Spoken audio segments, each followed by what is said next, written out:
ஒரு வாக்குறுதியுமே நிறைவேற்றாத திமுகவிற்கு இந்த நிகழ்ச்சியை பார்த்துக் கொண்டிருக்கக்கூடிய தமிழர்கள் ஒரு வாக்கை கூட செலுத்தக்கூடாது. உட்காருங்க உட்காருங்க உட்காருங்க உட்காருங்க உட்காருங்க உட்காருங்க.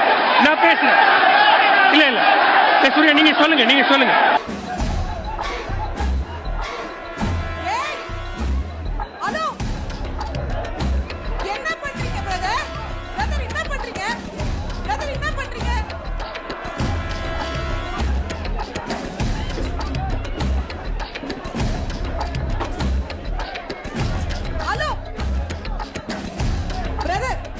கேக்குதா?